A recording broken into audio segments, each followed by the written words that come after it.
반갑습니다. 제가 한국에 이제 들어온 지 거의 한 4달 정도 돼가는 것 같은데 이제 곧 태국으로 다시 나가게 되는데요. 아마 이제 4달 동안에 이제 처음으로 이렇게 청년부 안에서 말씀을 전할 기회를 또 허락해 주셨습니다. 그래서 저도 굉장히 조금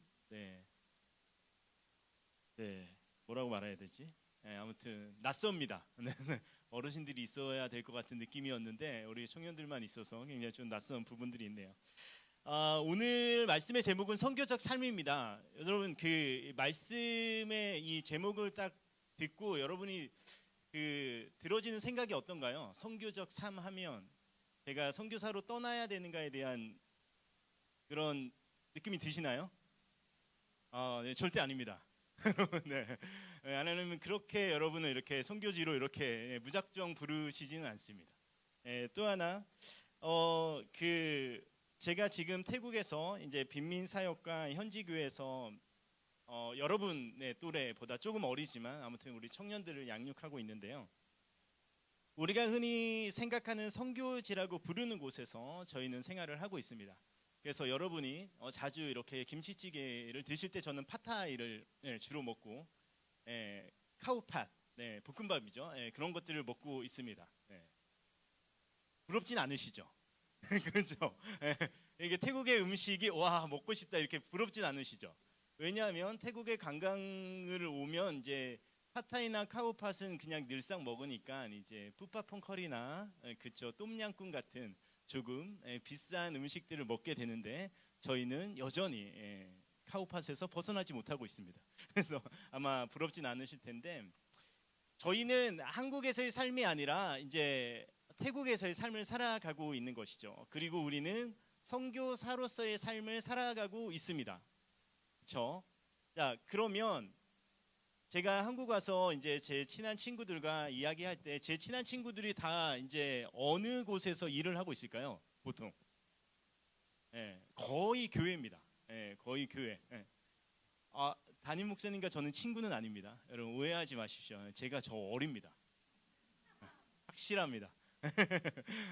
못 믿으시겠지만 제가 좀 어립니다. 제가 지난주에 어느 교회에서 설교를 하고 내려왔는데 이제 어느 한 성도님이 저에게 이런 말씀을 하시더라고요. 와, 선교사님 머리숱이 참 많으시네요. 이러고 가셨어요. 그게 끝이었어요. 그래서 이게 무슨 뜻일까에 대한 질문을 할 수 있는 유일한 사람, 제 아내에게 물어봤습니다. 야, 오늘 어느 성도님 나보고 머리숱이 굉장히 많대라고 말하고 그냥 가셨어. 뭔 뜻이야? 이발하라는 뜻이야. 이발하는 뜻이야. 네. 아직까지 이발을 제가 못해서 그런데, 네. 하여튼 우리는 이런 모습이 굉장히 일반적인 태국에서의 삶인데 한국에 오니까 이런 모습이 굉장히 일반적이지 않은 모습인 잠깐 내가 일반적이지 않는 모습인데 고개를 끄덕이는 분들이 여러 분 계셨어. 근데 지금의 나랑 꽤 비슷하신 분들이 고개를 끄덕이셨어. 네.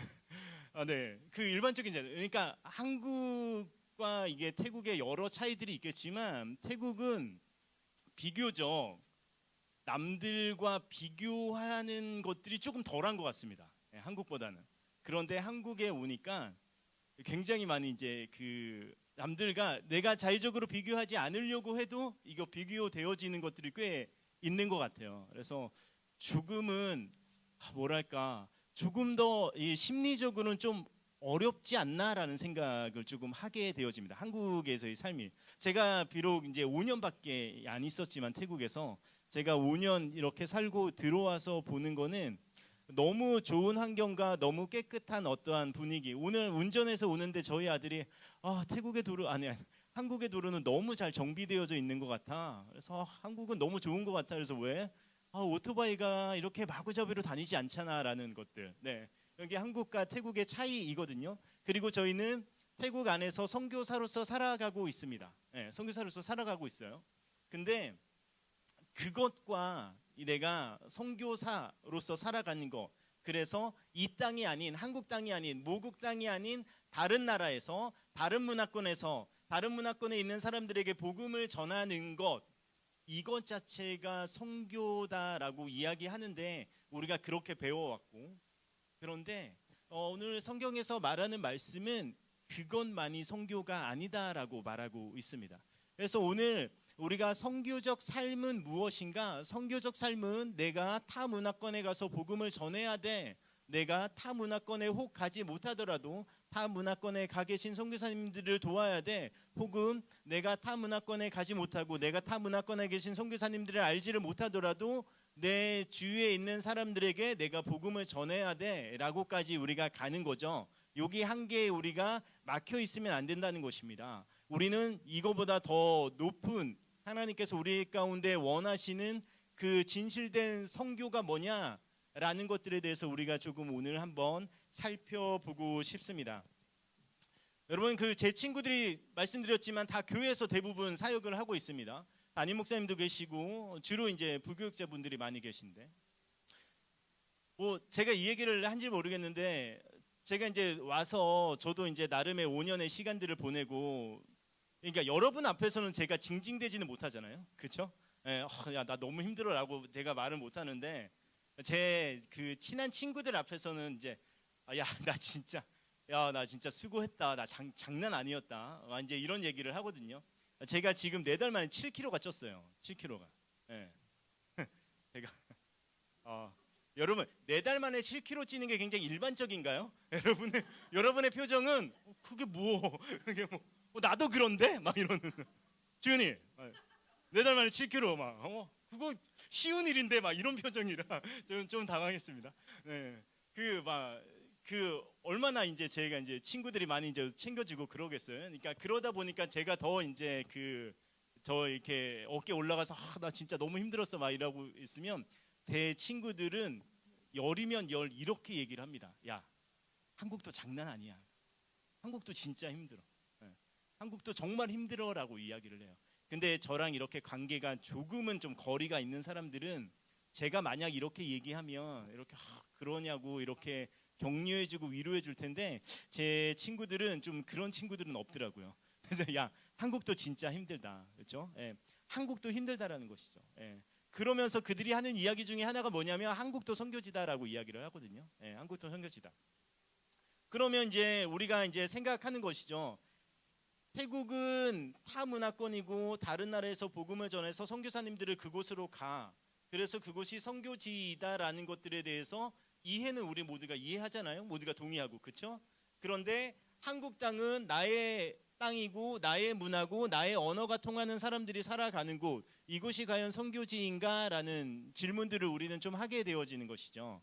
그런데 하나님께서는 우리 이 한국과 태국을 비롯한 전 영역을 선교지다라고 이야기를 하고 있습니다. 우리 가정이 있는 곳, 태국 땅 방콕의 도시 빈민 현지 교회 안에 시골 교회로 나아가는 그 사역 안에만 선교지인가라는 질문 앞에 하나님께서는 그것이 아니다라고 말하는 것이죠. 그리하여 우리 모두가 선교지에 있다라는 것입니다. 우리가 살아가는 이곳 자체가 선교지인 것이죠. 그래서 우리가 살아가는 삶 자체가 바로 선교적인 삶을 살아가야 되는 그 상황 앞에 우리가 놓여져 있는 것이죠. 그래서 그런데 우리가 우리 앞에 놓여져 있는 삶을 그냥 살아가는 것보다 우리가 한 번 더 고민해야 될 것이 무엇이냐면, 내가 정말로 선교사적인 삶을 살아가고 있는 것입니다. 내가 정말로 선교사의 삶을 살아가고 있는가. 여러분, 여기서 말하는 선교사는 어떤 거창하고 되게 귀하고 막 정말로 나와는 좀 다른 영역에 있는 사람을 말하는 거예요? 아닙니다. 우리 모두가 선교사로 하나님께서 그렇게 부르신 거예요. 왜냐하면 하나님께서 우리를 하나님의 자녀로 부르시는데, 동일하게 하나님께서 그 모든 자녀에게 말씀하시는 것이 너희가 복음을 들고 땅끝까지 가라고 말씀하시는 것이거든요. 이거는 누구 한 명을 택해서 이권이라는 선교사를 택해서 그에게만 이야기하는 것이 아니라 하나님을 믿고 따르는 하나님의 자녀들 모든 백성에게 하나님께서 말씀하시는 거예요. 그래서 우리가 모두가 하나님의 자녀라면 모두가 하나님의 복음을 전해야 되는 선교사다라고 성경은 우리 가운데 그렇게 말씀하고 있는 겁니다. 하나님은 우리를 당신의 자녀로 부르시고 동시에 우리를 그 교회라는 공동체 안에서만 우리를 머무르게 하시는 것이 아니라 우리의 삶 속에서 우리가 그리스도인의 삶으로 복음을 증언하기를 원한다라는 것이죠. 삶으로 복음을 증언하기를 원한다는 것입니다. 말로서가 아니라 우리의 삶으로 그렇게 살아내는 것들을 말씀하고 계시다라는 것이죠.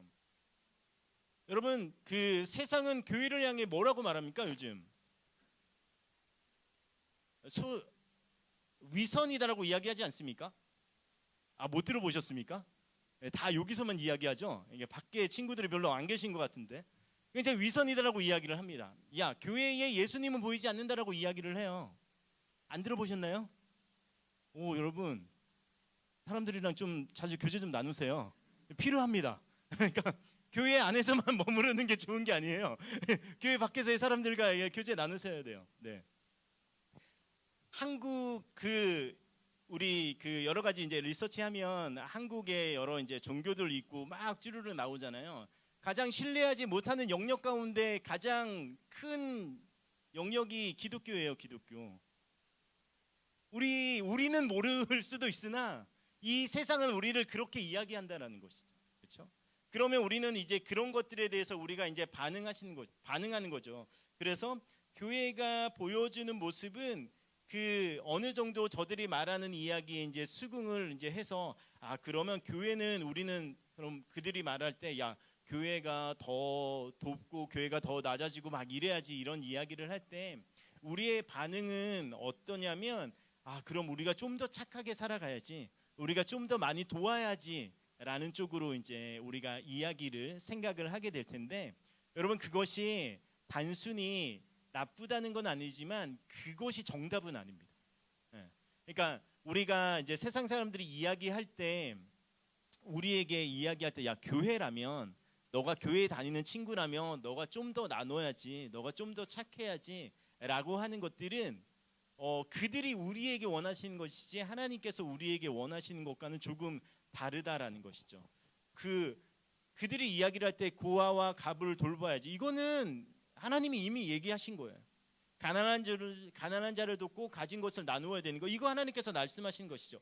병든 자를 돕고 재능을 기부하고, 이것도 하나님께서 우리에게 말씀하신 것입니다. 이 모든 등등의 것을 하게 되어지면 그들이 말하는 교회의 어떤 위선적인 것과 교회가 가지고 있는 그 가치가 너무 이렇게 나쁘다라고, 너무 편협하다, 너무 독선적이다라고 하는 그들의 가치, 교회를 향한 그들의 생각들이 바뀌어질까요?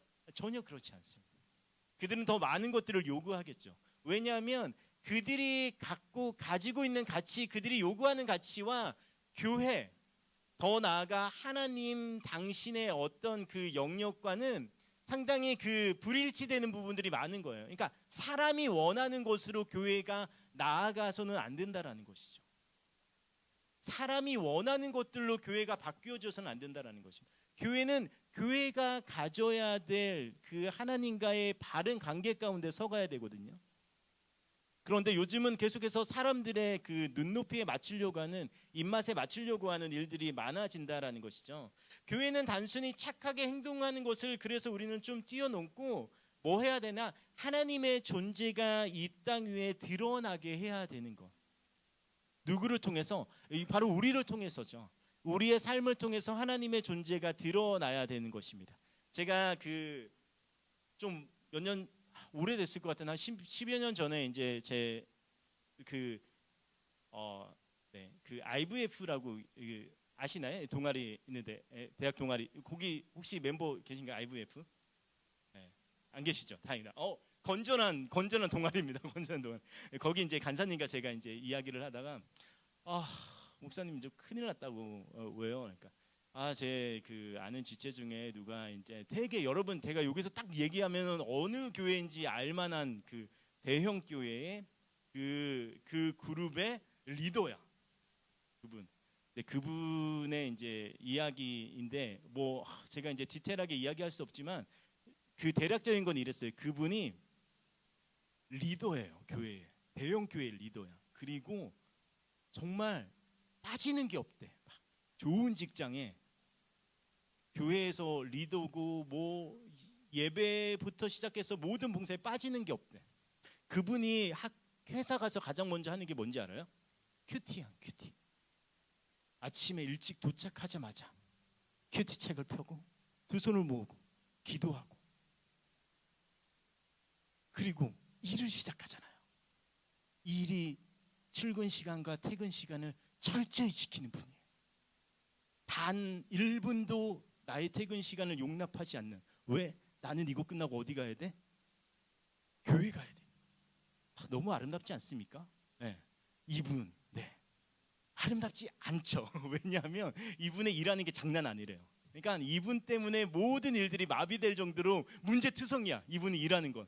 근데 이분은 매일 아침에 와갖고 자기애가 되게 충만한 거죠. 자기를 너무 사랑해. 자기를 너무 사랑해서 자기를 위해 기도하고 안아주고 막 이렇게 막 큐티하고 하나님 말씀 은혜를 받아. 그리고 그 있는 모든 팀원들을 시험에 들게 해. 네. 이거라니까요. 근데 뭐예요? 교회는 이 면만을 보니까 너무 좋은 거야. 이 사람이 예배에도 빠지지 않아. 교회에서 리더도 해. 제가 여기 있는 리더분들을 겨냥하는 건 아니니까 오해하지 마시고. 네. 할 수 있는 건 다 하지만 이의 그 삶의 영역, 이가 보내고 있는 직장의 영역에서의 삶은 완전히 엉터리라는 것이죠. 네. 이러한 일들이 굉장히 많이 일어나고 있답니다. 그러니까 세상이 교회를 말하는 것이 아니라, 교회만을 말하는 것이 아니라 그리스도인이라고 말하는 사람들의 삶을 보고 이야기하는 게 위선이라고 이야기하는 거예요. 그러니까 우리의 삶이 내가 그리스도인이야, 야 나 교회 다녀, 나 그리스도인이야, 나 리더야 라고 말하고, 그 사람에게 야 너 내가 뭐 할래, 우리 교회 올래? 라고 말하는 이 영역은 이제는 아니라는 것이죠. 우리는 조금 바뀌어야 될 필요가 있다는 것입니다. 야 우리 교회 와 라는 이야기를 꺼내기도 전에 이가 먼저 우리에게 반응할 수 있는 그러한 삶을 살아가야 되는 것이죠. 이것이 하나님께서 우리 가운데 원하시는 삶인 거죠.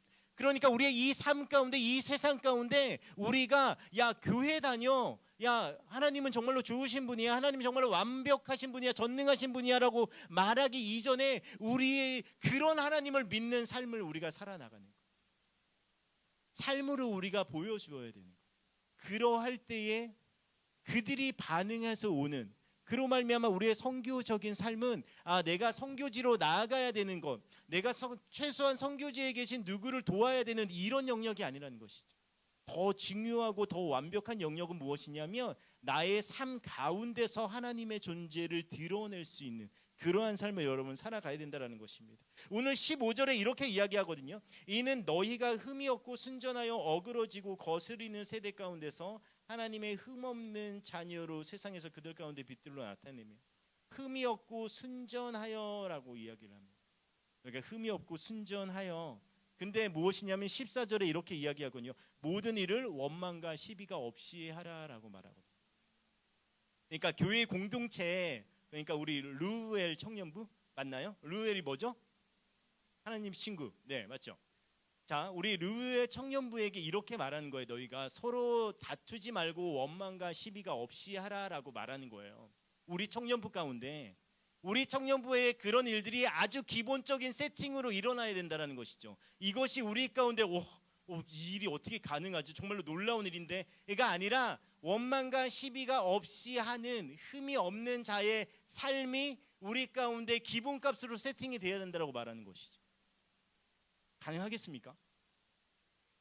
서로 간에 원망과 시비가 없이 하는. 가능할까요, 여러분? 쉽지 않죠. 어렵습니다. 그렇죠? 네. 근데 우리 가운데 원망과 시비가 없이 하라. 우리 가운데 원망과 시비, 그 다툼이 버려질 때 그 안에 우리가 그 건전한 건강한 공동체로서 우리가 살아갈 수 있다라는 것이죠. 하나님의 자녀다운 삶을 살아갈 수 있는 것은 우리 안에 어떤 다툼과 거짓과 위선들이 사라져야지 가능한 일이거든요. 근데 이것이 나의 힘으로만 되어지는 영역은 아니지만, 어찌됐든 우리 루엘 청년부 안에 이런 일들이 지속적으로 계속해서 정화되어지고 순화되어진 일들이 일어나야 되는 거예요. 이거 하나님이 정말로 원하시는 것이거든요. 성경은 다 좋은 얘기들을 원하시죠. 아닙니다. 하나님께서 우리 가운데 정확하게 말씀하시는 것이 이 일이 있어야지 다음에 길을 걸어갈 수가 있는 것입니다. 이 장애물을 넘지 못하고 다음에 더 큰 장애물을 우리가 넘을 수 있을까요? 절대 안 되는 거예요. 그러니까 여러분, 이게 굉장히 어려운 것 같은데 이게 기본값이에요. 여러분, 원망과 다툼이 없이, 시비 없이 너희 가운데 그것을 가라는 것이죠. 흠이 없고 순전하여라고 말하는, 흠이 없고 순전하여라는. 우리 청년들 가운데 저희 아들이 지금 이제 중1이거든요. 그러니까 사춘기의 어떤 시작점이거든요. 그래서 제가 이제 그 청년 자녀를 둔 부모님께 여쭤봤어요. 다 이런 적 있었죠? 이런 적 있었죠. 그 사춘기는 언제 끝나나요? 사춘기의 시작점은 대략 비슷한데 끝나는 점은 없는 것 같다고. 이게 쭉 이어진다고 그랬어요. 여러분 저도 MZ 세대인 거 아시나요? 여러분 MZ 세대의 정의가 언제부터죠? 81년부터예요. 81년생부터. 제가 몇 년생? 81. 너 기부분가 몇 년생? 93? 그러니까 우리의 그 MZ 세대라고 말할 때 03이 MZ야? 아닌가? MZ겠지? 지금까지 더 이상 나온 건 없잖아, 그렇지? 그러니까 나는 최신 세대라고 말하니까 완전 네, 이전의 삶이 되어지는데 그분이 말하기를 사춘기의 시작점은 청소년기인데 이거는 얘가 언제 끝날지 모르겠다라고 하더라고요. 예. 그러니까 그런 애들이 모여 있는 것이 지금 여기잖아요. 그렇죠? 그러니까 언제 사춘기가 끝날지 모르는 애들이 모여 있는 공동체. 르우엘. 그렇죠? 예. 그러니까 이게 쉽지 않은 거죠. 근데 이 안에 시비와 다툼이 없어야 된다고요? 이게 기본값이라고? 장난 아니죠. 여러분 그리스도인으로 산다는 게 장난 아니에요, 원래. 이게 기본값이라니까요. 근데 우리는 되게 그냥 교회만 나오면, 이 예배의 자리만 나오면 뭐예요? 주일에 오후 2시에 여기만 나오면 우리가 그리스도인의 삶을 살아간다라고 우리가 좀 착각하게 만든 게 이 한국 교회입니다. 죄송합니다. 저도 거기에 일조를 했네요. 하지만 하나님께서 말씀하시는 것은 내가 이 예배의 시간을 지켜서 교회라는 건물 안에 나와 있다. 그로 인해 나는 그리스도인, 그로 인해 나는 선교적인 삶을 살아가는 것이냐? 아니라라고 말씀하시는 것입니다. 우리 가운데 원망과 다툼이 없이 시비 없이 너희가 살아가는 것, 이것이 기본 세팅이라고 말하는 것이거든요. 더 심각한 것, 더 어려운 것들 계속해서 이야기해 볼까요? 자, 너희가 흠이 없고 순전하여, 자, 교회가 이 말씀에 대한 증언을 할 수 있으려면 바로 이 교회 안의 관계에서 그게 증명되어야 된다는 것입니다, 여러분. 자, 여러분 교회 안에서 싸움이 있습니까, 없습니까? 교회 안에 싸움이 있습니다. 이게 정상적인 거예요. 예. 왜냐하면 얘네가 교회를 다니거든요. 그러니까 교회 안에 싸움은 있어야 돼. 얘네를 보면 지극히 정상적인 거예요. 예. 근데 뭐예요? 이 자체로 쭉 가는 것, 이것 자체가 교회에서는 용납이 안 되는 것이죠. 계속해서 우리는 정화되어지고 자정되어져야 되는 그 갑 안에 우리는 있는 것이죠. 하나님의 영역은 원망과 다툼을 계속해서 뭐예요? 없이 하는 쪽으로 가야 되는 것이죠. 근데 뭐예요? 지금 교회뿐만이 아니라 우리 지금 이 시대를 살아가고 있는 사람들, 더욱더 지금 문제가 대두되고 있는 게 뭐예요? 우리 태국은 진짜 장난 아닌데, 태국은 싸우잖아요. 태국은 싸우면 싸움이 거의 안 일어나요. 되게 좋은 동네예요. 하지만 다음 날부터 안 봐요. 관계가 끊어져. 근데 우리 한국은 관계를 끊더라도 어떻게 끝내야 돼? 끝장내고 끝내야 되잖아요. 그렇죠? 예, 그러니까 이제 엄청 이게 싸움이 좀 일어나는 것. 그래서 하나님께서 원망과 다툼에 이 시비가 없는 것은 무엇이냐면 우리 교회 안에 관계에서 증명되어져야 되거든요. 그러니까 우리 르우의 공동체 안에서 우리가 선교사적인 삶의 그것들을 보려면 이 안에 우리의 원망과 다툼들이 자정작용을 일으키고 있느냐라는 것이죠. 예, 점점 더 어려워지지 않습니까? 이것이 바로 하나님이 우리를 하나님의 자녀로 부르시고, 하나님의 자녀가 무엇입니까? 선교사로 부르시고 선교사적인 삶을 살아가야 되는 우리의 그 모습이라는 것이, 원망과 시비가 없고. 그럴 때 우리 서로를 향한 그 관계 있잖아요. 그러니까 비난과 어떤 갈등을 초래하는 이것들이 아니라 그것들을 이제 제하여지는, 그로 인해 서로를 격려하고 위로하는 그 일들이 차곡차곡 쌓여지는 그 단계, 그것이 하나님께서 우리를 부르신 하나님의 그 나라의 모형이라는 것이죠. 우리 르우의 청년부가, 저는 솔직히 죄송하지만 이 청년부에 대해서 아는 게 없습니다. 그냥 동성교회 안에 있는 청년부다라는 것 외에는 제가 아는 게 정말로 없기 때문에 이 교회가 가진 어떤 히스토리를 저는 아는 게 없으나, 그러나 말씀을 통해 여러분에게 말씀드릴 수 있는 그 영역은 무엇이냐면, 우리가 원망과 다툼이 아니라 우리가 그 빛의 영역으로 우리가 가야 된다라는 것이죠. 자, 어그러지고 거스르는 세대가 있습니다. 15절을, 그렇죠? 너희가 원망과 다툼, 흠이 없는 자들로 말미암아 이 어그러지고 거스르는 세대 가운데서 너희가 뭐야? 반대편의 삶을 살아가라라고 이야기를 하거든요. 이 15절에 말하는 이 그 어그러지고 거스르는 세대는 이 시대 이 빌립보에 있는 이 성 안에 있는 사람들만을 말하는 것이 아니라 동시에 지금 이 시대를 살아가고 있는 우리의 세대를 바로 말하고, 어그러지고 거스르는 세대 무엇입니까? 하나님을 인정하지 않는 세대. 동의하시나요? 동의하시지 않나요? 대부분 하나님을 인정하지 않습니다. 그렇죠? 네. 복음의 가치와 정반대로 흘러가는 문화. 동의하시나요? 동의 안 하시나요? 동의하시나요? 지금 이 시대가 그렇습니다. 도덕적으로 망가져버린 인간 사회의 모습, 그것이 지금의 세대 아닙니까? 여러분, 우리가 부인하고 싶지만 그러할 수 없는 세대가 지금의 세대 아닙니까? 하나님을 부인하고 하나님을 인정하지 않고 복음의 가치와는 정반대로, 그리고 도덕적으로 완전히 망가져 있는 인간과 인간과의 관계들, 그것이 지금의 이 세대, 어그러진 세대, 거스르는 세대. 그런데 무엇입니까? 우리의 하나님께서 그럼에도 불구하고 너희가 어떻게 해요? 세상 가운데 빛을 비춰야 된다라고 이야기를 합니다. 세상 가운데. 여러분, 그러면 우리가 조금 우리 위주로 생각해 보자면, 우리는 하나님을 인정해.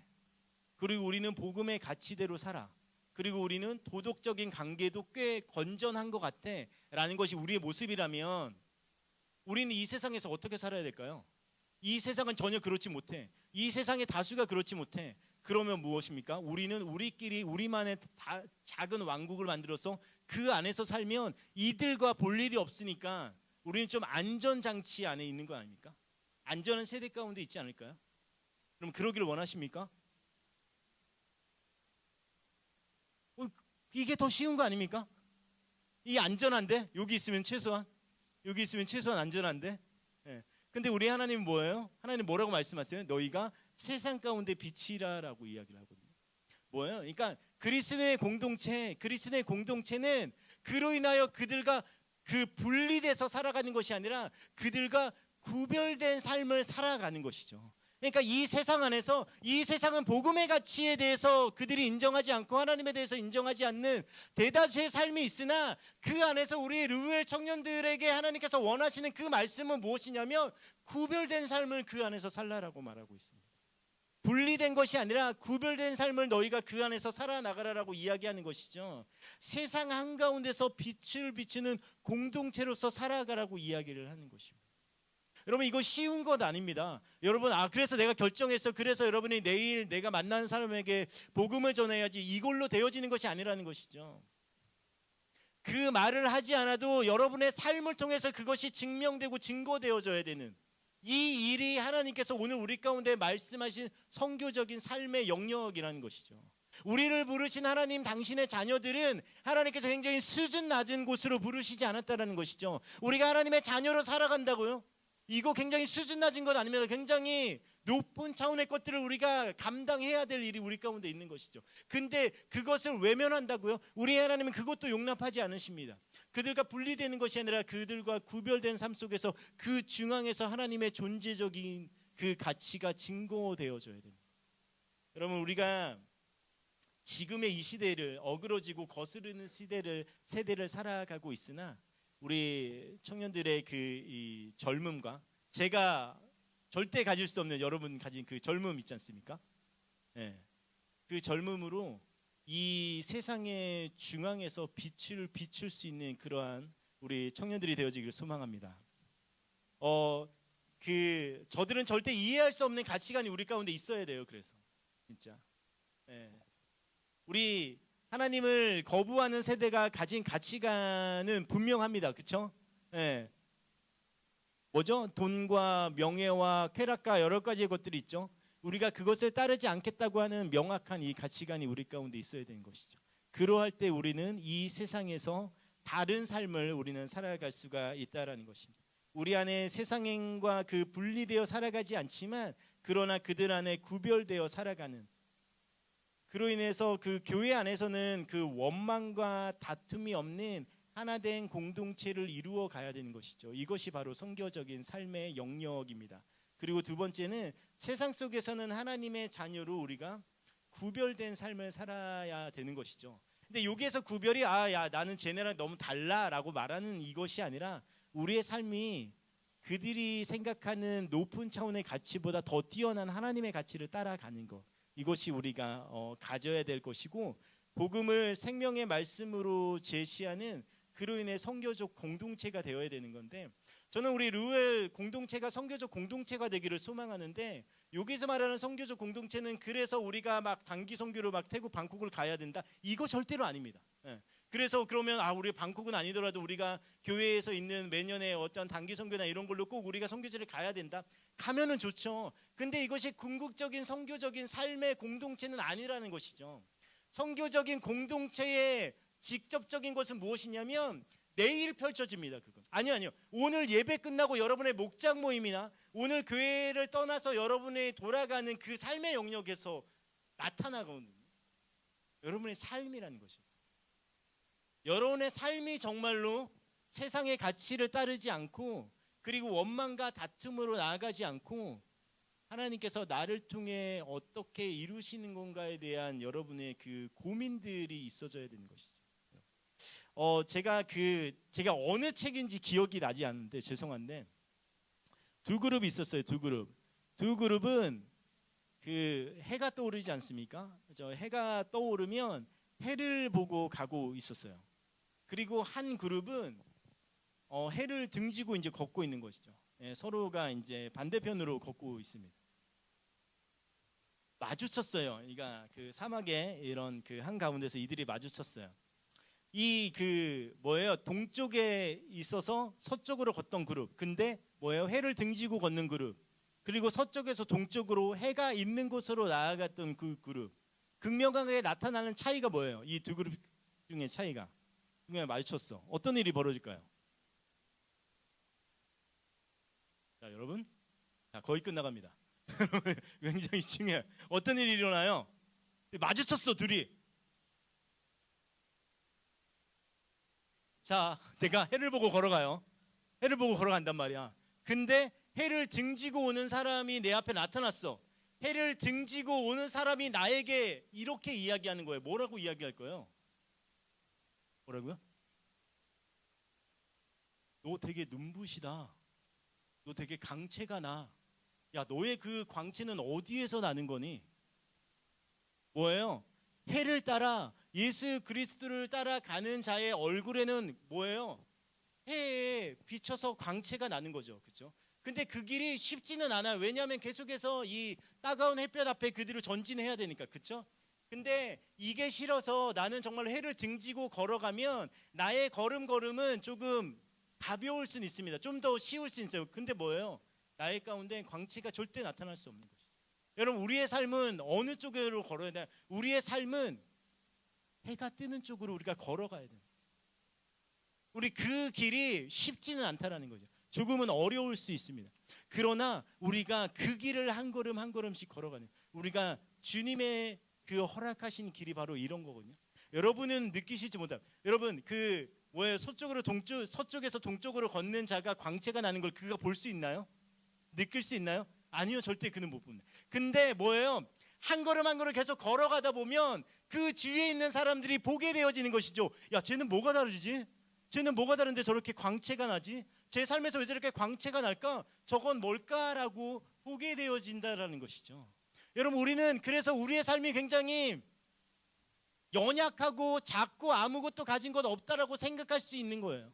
우리의 삶이 그런 거죠. 그런데 거기에서 무릎 꿇지 않고 끊임없이 하나님이 계신, 하나님이 우리 가운데 놓여주신 그 길을 힘들고 어렵지만 한 걸음 한 걸음 걸어갈 때 우리는 우리의 삶 자체가 우리가 생각할 땐 굉장히 연약하고 별 볼 일 없던 그런 하찮은 그런 삶이었다라고 생각했던 우리의 삶이 모두가 볼 때는 보기하고 아름다운 삶이 되어져 있다라는 것을 보게 되어집니다. 저는 우리 르웰 청년들의 이 삶의 영역, 그 한 영혼 한 영혼의 영역이 좀 그러하기를 소망합니다.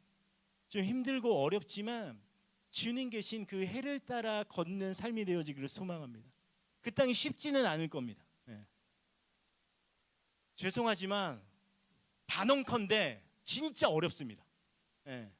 여러분, 이 세상과 분리된 삶이 아니라 구별된 삶을 사는 거 굉장히 어렵습니다. 쉽지 않습니다. 그런데 그것이 우리 가운데 하나님께서 허락하신 사명이고요, 비전이고, 그러한 우리의 삶을 통해서 우리 하나님이 기뻐하실 것을 믿습니다. 우리 좀 르웰 청년부가 그러한 삶을 살기를 소망합니다. 제가 어제 우리 주윤자매랑 이렇게 메시지를 주윤자매가 오늘 목장 모임이 있는데, 목장 모임이 늘 그렇게 풍성하고 그래서 목장 모임의 시간이 길어야 된다라고 얘기하더라고요. 그래서 제가 이제 오늘 설교의 서론을 이제 마쳤는데 네, 우리 시간 함께 좀 일어나서 함께 우리 좀 찬양 드리면서 할까요? 하나님께서 우리 가운데 특별하게 명하신 우리의 그 삶 안에서 우리가 정말로 하나님을 바라보며 우리의 모든 시선이 우리의 것이 아닌, 우리의 중심이 아닌 하나님으로 맞추어져 있는, 그로 인하여 우리가 정말로 별 볼 일 없게 여겨진 우리의 삶 안에서 하나님이 허락하신 그 삶으로 변하여지면 하나님께서 우리의 것을 바꾸실 것을 우리가 그렇게 믿으며 우리 함께 찬양하도록 하겠습니다.